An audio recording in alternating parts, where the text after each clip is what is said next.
Hello student, आज हमारी video जो है पास्ट इंडेफिनिट पर है। आप सभी लोगों को पता है, जैसे हम वॉइस को लेकर के एक्टिव वॉइस और पैसिव वॉइस को लेकर के हम सीरीज चला रहे थे, जिसमें हम लोग प्रेजेंट को पूरा पढ़ लिए हैं। हम आपको प्रेजेंट इंडेफिनिट पढ़ाए, प्रेजेंट कंटिन्यूअस पढ़ाए और प्रेजेंट परफेक्ट भी पढ़ा दिए। आज हम लोग पढ़ेंगे किसको? पास्ट इंडेफिनिट को पढ़ेंगे। आप सबको पता है कि पास्ट में भी केवल 3 टेंस का पैसिव वॉइस बनता है। पास्ट इंडेफिनिट का बनता है, पास्ट कंटिन्यूअस का बनता है और पास्ट परफेक्ट का बनता है। आप लोगों को हम ये भी बताए थे कि देखो बच्चों, जिसको प्रेजेंट समझ में आ जाता है उसको पास्ट अपने से समझ में आ जाता है। ठीक, यही इसकी पहचान होती है। जिसको पास्ट अपने से आ जाएगा तब माना जाता है कि प्रेजेंट आपको समझ में आया कि नहीं। लेकिन फिर भी मैं आप लोगों को ये पास्ट एकदम जो है डिटेल तरीके से जो है मैं आपको पढ़ाऊंगा और समझाऊंगा। आइए देखते हैं। देखिए, पास्ट इंडेफिनिट, पास्ट में पहला टेंस आता है, सबको पता है। अब इसमें हम आपको बता रहे हैं कि देखो, सबसे पहले हम थोड़ा पास्ट इंडेफिनिट के बारे में बता दें कि आप कैसे जानोगे कि हमारा सेंटेंस पास्ट इंडेफिनिट का है। ठीक, तो आप सभी लोग जानते हो कि जिन वाक्यों के अंत में ता था आता है, ती थी आता है या ते थे आता है, ऐसे टेंस को हम पास्ट इंडेफिनिट कहते हैं। क्लियर? एनी डाउट किसी को? एक बात और भी है इसमें कि यहाँ तातेती में बहुत कम दिखाई देता है। कभी कभी वाक्यों के अंत से देखो आता है सीधे सीधे सेंटेंस के अंत में वर्ब के साउंड से आएगा। आ आता है, चाहे ए आता है, चाहे ई आता है, उस टेंस को भी हम पास्ट इंडेफिनिट कहते हैं। यानी सबसे ज़्यादा पास्ट इंडेफिनिट के हिंदी के वाक्यों में आ ए ई का ही साउंड देकर के ज़्यादातर जो है सेंटेंस पूछा जाता है। लेकिन बच्चों, एक्टिव वॉइस से पैसिव वॉइस बनाने के लिए सबसे बड़ी बात है कि हिंदी के सेंटेंस से हमारा कोई मतलब नहीं होता है। हमारा सेंटेंस जो आता है वो इंग्लिश में आता है। तो सवाल ये है बच्चों कि हम कैसे जानेंगे कि हमारा जो सेंटेंस आया ये पास्ट इंडेफिनिट का है। तो इसके लिए हर सेंटेंस का एक स्ट्रक्चर होता है। हर टेंस को हम फॉर्मेट के जरिए आप लोगों को बताए और एक फार्मूला भी हम देते हैं। आज हम देखते हैं कि पास्ट इंडेफिनिट के अफर्मेटिव सेंटेंस जब आता है तो वह कैसे आएगा, उस चीज़ को थोड़ा देखिए। सबसे पहले यहाँ पर क्या होता है? सब्जेक्ट होता है, वर्ब का सेकेंड फॉर्म होता है, ऑब्जेक्ट होता है, अदर। ये स्ट्रक्चर जो है, ये स्ट्रक्चर किसका है? पास्ट इंडेफिनिट के अफर्मेटिव का सेंटेंस है। यानी कहने का मतलब कि जब कभी भी पास्ट इंडेफिनिट का सेंटेंस आएगा तो वह हमेशा इसी स्ट्रक्चर पर जो है बन करके आता है। बच्चों, आप लोग ये भी देखे थे कि प्रेजेंट इंडेफिनिट जब आया था तो यहाँ पर कौन सा फॉर्म था? वर्ब का जो है फर्स्ट फॉर्म था। लेकिन यहाँ अब क्या है? सेकेंड फॉर्म है। और आप सबको पता है कि पूरे टेंस में 2 टेंस ऐसे होते हैं जिसके अफर्मेटिव में सहायक क्रिया का प्रयोग जो है नहीं होता है। तो आइए हम देखते हैं। सबसे बड़ी बात है कि पास्ट इंडेफिनिट को हम पैसिव वॉइस में बदल ले जा रहे हैं। आप सबको पता है कि जब सेंटेंस पैसिव वॉइस में जाता है तो हमको केवल उसकी सहायक क्रिया को पता करना होता है। जैसा कि सेंटेंस में आप देखो, इसका जब हम फार्मूला, इस फार्मूला को हम पैसिव वॉइस में जब चेंज करेंगे तो हम सबसे पहले किसको लेते हैं? ऑब्जेक्ट ले लेते हैं। ऑब्जेक्ट के बाद हेल्पिंग वर्ब होता है, वर्ब का थर्ड फॉर्म होता है, फिर यहाँ अदर देते हैं, अदर के बाद फिर यहाँ बाई लगाते हैं और बाई के बाद यहाँ पर हम सब्जेक्ट लगा देते हैं। ये फार्मूला जो है आपका पैसिव वॉइस का यही फॉर्मेट होता है। अब देखो, यदि हम बार बार बताते हैं कि देखिए, कुल मिलाकर के पैसिव वॉइस यदि आपको बनाना है तो हमको हमेशा जानना है किसको? पैसिव वॉइस में जब बदलेंगे, जो ऑब्जेक्ट लेकर के निकाल रहे हैं उसके बाद जो लगने वाला सहायक क्रिया है, यही हमको पता चल जाए तो हम किसी भी सेंटेंस को इजीली जो है बना सकते हैं। एनी प्रॉब्लम किसी को? आइए देखते हैं। देखिए, पास्ट इंडेफिनिट की एक्टिव वॉइस की सहायक क्रिया क्या होती है? डिड होती है। और जब इसको हम बदलते हैं पैसिव वॉइस में तो सहायक क्रिया क्या हो जाती है? Was were. तो बच्चों, हमको क्या याद करना है कि पास्ट इंडेफिनिट का जो सेंटेंस आएगा वह कैसे दिखेगा? तो दिखने का मॉडल हम आपको यहाँ बता ही दिए कि सब्जेक्ट होगा, वर्ब का सेकेंड फॉर्म होगा, ऑब्जेक्ट होगा और अदर होता है। क्लियर? और सबसे बड़ी बात, जब इसको आप बदलने जाओगे किसमें? पैसिव वॉइस में जब इसमें से ये वाला ऑब्जेक्ट जब यहाँ पर आएगा तो ये अपनी सहायक क्रिया को मांग करेगा। इसकी सहायक क्रिया क्या होती है? Was were. अभी आप लोग जाने हो कि पास्ट इंडेफिनिट को जब पैसिव वॉइस में हम बदलते हैं तो ये सहायक क्रिया आपकी हो जाती है क्या? वाज और वेयर हो जाता है। एनी डाउट किसी को? और अब बताओ, अब इसमें हमको क्या जानना था कि किसी भी टेंस को पैसिव वॉइस में बदलते हैं तो उसकी सहायक क्रिया क्या होगी। हमको केवल इतना ही जानना था। आपने प्रेजेंट पढ़ा, प्रेजेंट में इंडेफिनिट को देखा, कॉन्टिन्यूअस देखा, परफेक्ट देखा, हर जगह हम एक पॉइंट को नोटिस किए। किस पॉइंट को? हेल्पिंग वर्ब को। यानी जो टेंस आया है उस टेंस को आप जब बदलने जा रहे हो पैसिव वॉइस में तो उसकी सहायक क्रिया क्या लगेगी, केवल हमको वही देखना था। आप देख चुके हो, अब आराम से सेंटेंस को आप लगा सकते हो। एक एग्जांपल देखिए, जैसे मान लीजिए हम यहाँ पर लिख दिए कि आई बॉट ए कार, यहाँ पर है। हम कह दें इस सेंटेंस को पैसिव वॉइस में आपको बदलना है तो देखिए सब्जेक्ट में कौन यहाँ पर है? आई है। वर्ब का सेकेंड फॉर्म देखिए क्या है? बाट। बाई का सेकेंड फॉर्म क्या होता है? बाट होता है। और ऑब्जेक्ट में देखिए क्या है? अ कार है। अब हमको पैसिव वॉइस में ले जाना है तो हम इसमें से इस ऑब्जेक्ट को यहाँ पर ले जाएंगे ऑब्जेक्ट में। तो जब ऑब्जेक्ट में ले जाएंगे तो ये क्या बनेगा? ए कार। अब ये तुरंत मांग करेगा किसकी? सहायक क्रिया। अब यहाँ हेल्पिंग हम क्या रखेंगे? वाज या वर को। एक वचन रहेगा तो वाज आएगा और नंबर आपका प्लूरल नंबर आ जाता है, तब आप क्या रखेंगे? वर को। तो इसलिए हमारा सब्जेक्ट देखिए ये क्या है? एक वचन है तो एक वचन के अनुसार यहाँ पर आएगा क्या? वाज। अब बच्चों हमको क्या करना है? वर्ब का थर्ड फॉर्म। लेकिन बाई का सेकेंड और थर्ड फॉर्म दोनों क्या होता है? सेम होता है, बॉट। तो इसलिए हम यहाँ पर क्या लगा देंगे? बॉट लगाएंगे। और बॉट के बाद अदर। अदर इसमें ये नहीं है। अब उसके बाद हम क्या लिखेंगे? बाई। और जब ये आई जब उधर जाएगा तो आपको पता है कि अपना केस बदल करके यहाँ पर क्या लिखेगा? मी। तो ये रहा आप लोगों का प्रेजेंट पास्ट इंडेफिनिट का अफर्मेटिव सेंटेंस यदि आता है तो हम कैसे बनाते हैं, हम आपको जो है इस चीज़ को जो है हम बताएं। और फार्मूला का इस्तेमाल करके जो है हम आराम से इसको जो है बना सकते हैं। बच्चों सबसे अच्छी चीज़ है कि आप एक एक फार्मूला को अपने दिमाग में बैठाएं, क्योंकि दिमाग को हमको नोट बनाना है, हमको कहीं कुछ लिखना नहीं है। हम ऐसा सुने, ऐसा पढ़ें ताकि हमारा दिमाग ही जो है टोटल फार्मूला को एक्सेप्ट कर ले और आराम से किसी भी सेंटेंस को जो है हम डायरेक्ट उत्तर दे, हमको कलम और कॉपी की ज़रूरत न पड़े। तो इसी तरह जितना भी सेंटेंस आएगा पास्ट इंडेफिनिट में हम इसी फार्मूला से इसको बना करके दे सकते हैं। ये समझ में आ गया सबको ना?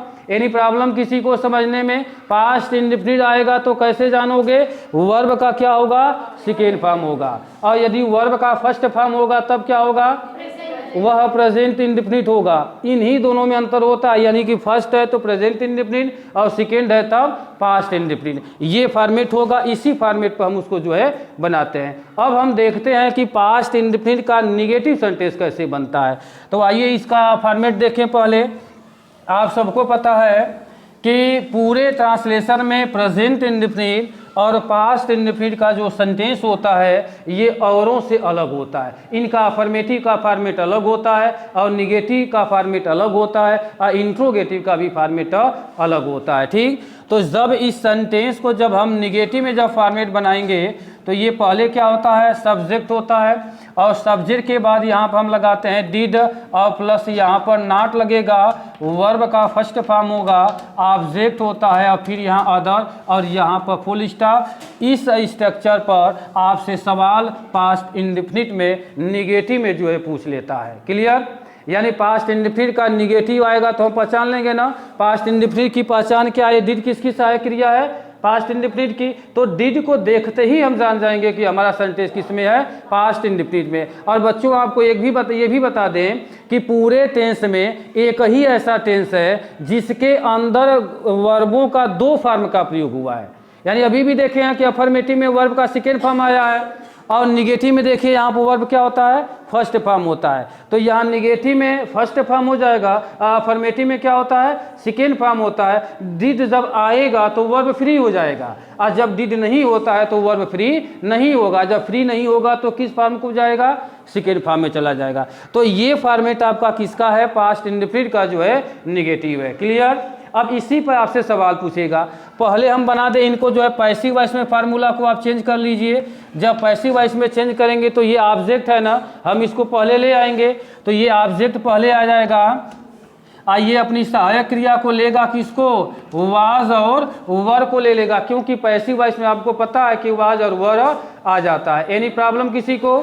इसके बाद निगेटिव है तो फिर यहाँ पर हम नॉट का प्रयोग करते हैं, वर्ब का जो है थर्ड फॉर्म, फिर यहाँ अदर होता है और बाई होता है, और बाई के बाद यहाँ पर सब्जेक्ट लगा देंगे तो आपका सेंटेंस जो ये बन जाता है। आप एक नज़र जो है अपने इस फॉर्मेट पर देखिए, हमारा ये सेंटेंस एक्टिव वॉइस में था, हम इसमें से ऑब्जेक्ट को जो है यहाँ ले आए, ये ऑब्जेक्ट जैसे ही यहाँ पर आएगा अपने पैसिव वॉइस वाली सहायक क्रिया को मांग करेगा, तो हम किसको देंगे, वाज को या तो वर। इन दोनों में से कौन आएगा डिसाइड कौन करता है, ऑब्जेक्ट। कैसे करेगा, अपने नंबर से। यदि नंबर सिंगुलर है तो वाज लेगा, यदि इसका नंबर किस में है, प्लूरल है, तो यहाँ किसको लेगा, वर। और निगेटिव है तो नॉट लगेगा ही। यहाँ देखिए वर्ब का फर्स्ट फॉर्म होगा, आप क्या करेंगे, यहाँ पर थर्ड करेंगे। कॉम्प्लीमेंट देखिए यहाँ होता है, इसको हम यहाँ लगाएंगे, इसके बाद फिर बाई लगाते हैं, और बाई के बाद फिर क्या करते हैं, हम सब्जेक्ट दे देते हैं, तो हमारा सेंटेंस जो ये बन जाता है। तो बच्चों ये फॉर्मेट सबको समझ में आया कि नहीं आया। आप ये फार्मूला देखें, इसी फार्मूला के मदद से पास्ट इंडेफिनिट के कितना भी बड़ा सेंटेंस आएगा आप इजीली इसको बना सकते हो। फॉर्मेट को केवल दिमाग में बैठाने की जो है ज़रूरत है। ठीक, एक एग्जांपल हम यहाँ पर लेते हैं, आइए देखते हैं। एक एग्जांपल के जरिए हम लोग समझेंगे। यहाँ पर जैसे क्वेश्चन है यहाँ पर कि he did not solve this question. मान लीजिए ये आपका प्रश्न आया हुआ है पैसिव वॉइस के लिए, इसी को चेंज करना है, तो आप देख करके बताइए कि यह क्वेश्चन पास्ट इंडेफिनिट है कि नहीं है। पास्ट इंडेफिनिट है ना, आप कैसे जाने हो, क्योंकि इसमें कौन आया है, डिड आया है, और डिड ही सिंबल होता है किसका, पास्ट इंडेफिनिट का। अब इसको चेंज करना है किसमें, पैसिव वॉइस में, तो आप सबको पता है कि यही इसका फार्मूला है। हम यहाँ सबसे पहले किसको लिखेंगे, ऑब्जेक्ट। ऑब्जेक्ट कहाँ से लाएंगे, हमारे सेंटेंस के अंदर है ऑब्जेक्ट। देख लो बच्चों कौन है, दिस क्वेश्चन। तो हम सबसे पहले यहाँ पर ला दिए किसको, दिस क्वेश्चन को। अब आप बताइए कि दिस क्वेश्चन का नंबर सिंगुलर है कि प्लूरल है। ये किस में है, प्लूरल है। कैसे जाने हो, क्योंकि दिस भी एक वचन होता है, और इस क्वेश्चन में देखिए एस नहीं लगा है। यदि बहुवचन होता तो ऐसा लगा रहता, इसलिए हमारा कोई ऑब्जेक्ट क्या है, एक वचन है। तो हम यहाँ किसको लगा दिए, वाज। वाज के बाद अब हम क्या करेंगे, सीधे से निगेटिव है तो निगेटिव वर्ड नॉट का प्रयोग करेंगे। अब हम यहाँ तक फार्मूला में आ गए हैं। इसके बाद हम क्या करेंगे, वर्ब का थर्ड फॉर्म। वर्ब देखिए इसमें कौन है, सॉल्व है। तो सबको पता है बच्चों कि सॉल्व का वर्ब क्या होता है, सॉल्व होता है। इसके बाद फिर अदर है, इसमें नहीं है, तो हम सीधे आते हैं बाई पर, और बाई के बाद सब्जेक्ट ही जब यहाँ पर आएगा बच्चों, तो आपको पता है कि ये क्या होता है, हिम। हिम क्यों होता है, क्योंकि सब्जेक्ट और ऑब्जेक्ट भले ही आपस में चेंजिंग होते हैं, लेकिन चेंजिंग के साथ साथ अपने अंदर का जो केस होता है उस केस को क्या करते हैं, बदलते हैं। सब्जेक्ट ऑब्जेक्ट पर आया तो ऑब्जेक्टिव केस हो गया, और ऑब्जेक्ट पहुँचा कहाँ, सब्जेक्ट पर, तो हो गया किसमें, सब्जेक्टिव केस। देखिए ये सब्जेक्टिव केस से उधर गया तो क्या हो गया, ऑब्जेक्टिव हो गया। या ऐसे करके हम लोग बनाते हैं। यही आप लोगों का क्वेश्चन है। क्या पास्ट इंडेफिनिट को बनाना कठिन लगता है, कितना आसान है, केवल हमको क्या जानना है, या किसी भी टेंस को हमको बनाना है तो हमको सीधे सीधे क्या जानना है कि किस टेंस में आया है। पहली बात तो ये है, उस टेंस को पैसिव वॉइस में बदलते हैं तो उसकी सहायक क्रिया क्या होती है, इस चीज़ को जो है हम लोगों को जो है पता करना है। समझ में आ गया सबको ना। तो हम आप लोगों को दो चीज़ बताए, अफर्मेटिव रहेगा तो कैसे बनेगा, निगेटिव रहेगा तब कैसे बनेगा। निगेटिव का फॉर्मेट क्या होगा, एक्टिव वॉइस वाला, और जब पैसिव वॉइस में जाएगा तो उसका फॉर्मेट क्या होगा वो भी हम बताए, निगेटिव भी बताए। और आपको ये भी पता है बच्चों कि पास्ट इंडेफिनिट में नेवर से भी ये क्वेश्चन आता है। है। नेभर से आने का मतलब कि नेभर के साथ सहायक क्रिया का प्रयोग नहीं होता है। किसमें? पास्ट इंडेफिनिट में और प्रेजेंट इंडेफिनिट में नेभर के साथ जो है सहायक क्रिया का प्रयोग नहीं होता है, और टेंसों में सबके साथ होता है। तो आइए एक उसका फॉर्मेट हम लोग देखें कि नेभर के साथ आता है तब हम लोग कैसे उसको बनाते हैं। ये तो सिंपल सेंटेंस हम आपको बताएं। अफर्मेटिव रहेगा तो कैसे बनेगा, निगेटिव रहेगा तब कैसे बनेगा। अब हम बात करते हैं कि निगेटिव में यदि हमारे सेंटेंस में नेभर आ जाता है तो नेभर का फॉर्मेट कैसे बनता है, किस टेंस में? पास्ट इंडेफिनिट में।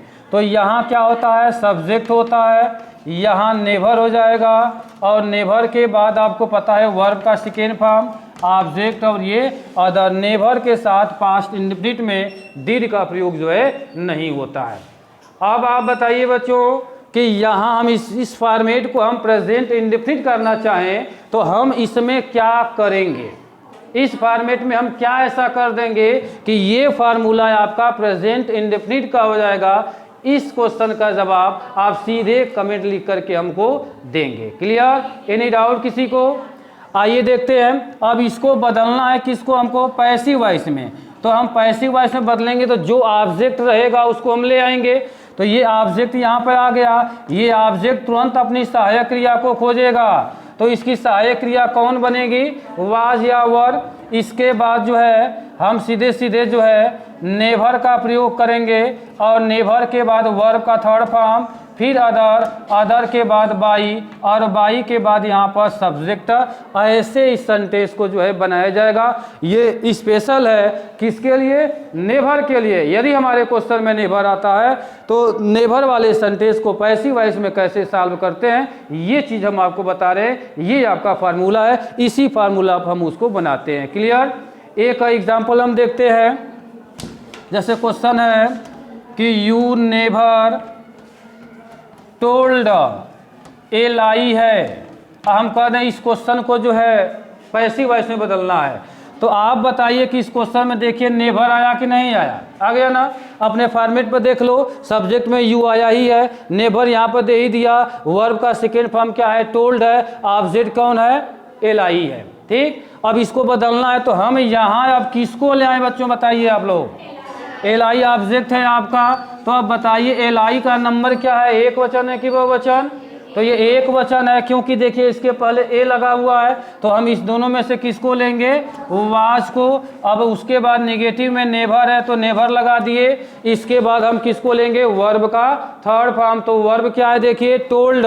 टोल्ड का थर्ड फॉर्म भी क्या होता है? टोल्ड ही होता है। और फिर यहाँ अदर, अदर में कुछ नहीं है तो हम फिर लगाएंगे बाई, और बाई के बाद ऑब्जेक्ट यहाँ पर यू, और यहाँ पर फुल स्टॉप। आप ये मत समझना कि हम इसी यू को उठा करके यहाँ पर लिख दिए हैं, क्योंकि यू का सब्जेक्टिव केस और ऑब्जेक्टिव केस दोनों क्या होता है?